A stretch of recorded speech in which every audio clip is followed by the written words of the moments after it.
Hi there. Want to know what's actually probably like the new flag and flamming of what's going down inside of your GPU?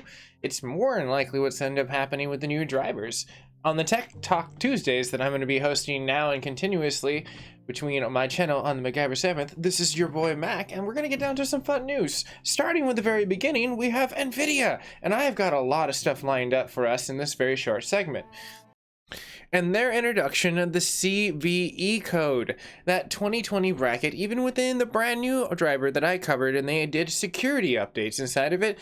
Now that R440 code is still prevalent, so we're going to be seeing a new driver given to us around March 9th, so stay tuned to that. That's going to be one that you're going to want to install. I'll be covering those patch notes, so if you're not already subscribed, you should totally. I'll be showing performance updates for the game ready driver. Hopefully it's not a reduction with the security update, but we'll see. We'll tune in. Will our security take a hit on our FPS? I don't know. On March 9th we will know though. But looking at further news, we have Intel and their 10th generation.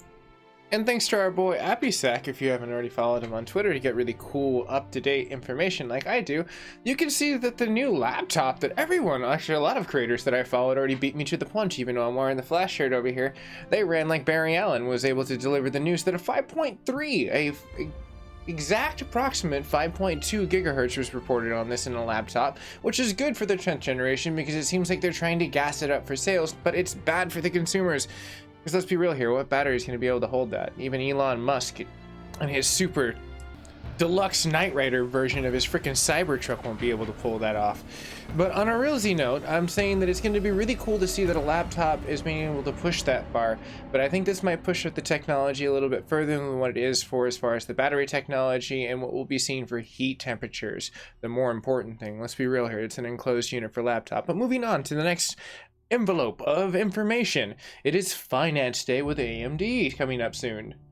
Because on March 5th, they're going to be hosting their annual situational point of analysts and inviting a lot of people. Microsoft will also be on the bill for as far as them kind of talking about some cool stuff. So I don't know, maybe they'll be talking about the cloud and the pushing forward of that. And I know it will have the capability of having some really cool stuff, but it won't have ray tracing on the cloud. That's going to be something they're going to be pushing towards. Big Navi that's going to be hitting us towards the end of the second quarter of this year. So definitely stay tuned for that beast as it kind of rolls across the tech industry.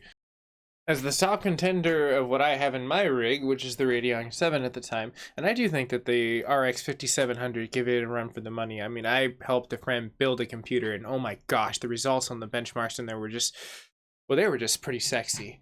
So looking at that point and what you can get, it wasn't a 4K contender. That's where this Radeon has, and this is where we're going to go into bigger Navi and wave. We're going to push forward towards that in the end of second quarter. But looking at what's going to beat the crap out of that with CUDA cores and has everyone going like, Napa is power level 9,000.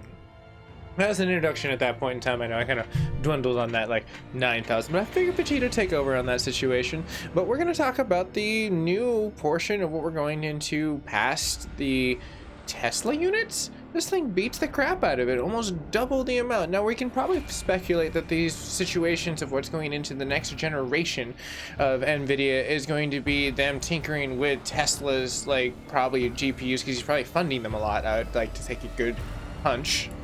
With reports of having almost 100,000 points more than what they originally were pushed out in October, it's starting to look pretty good for as far as the way that they're going to be fitting even a 32 megabyte level 2 cache onto the actual bill for as far as what they're going to fit onto that die. So the architecture is becoming so much more beautiful, but shifting gears past that and looking down besides the project that I've been like showcasing on the very top from my Ryzen 3970X, and I'm going to be mirror finishing that pretty soon. And it's been working. In fact, it's actually recording this right now, even in the state that I have it, where it's amazing. And it made good on a defect. You can watch my video that I'll link down below in the ending portions of this. That will showcase why I destroyed that in order to make it run again.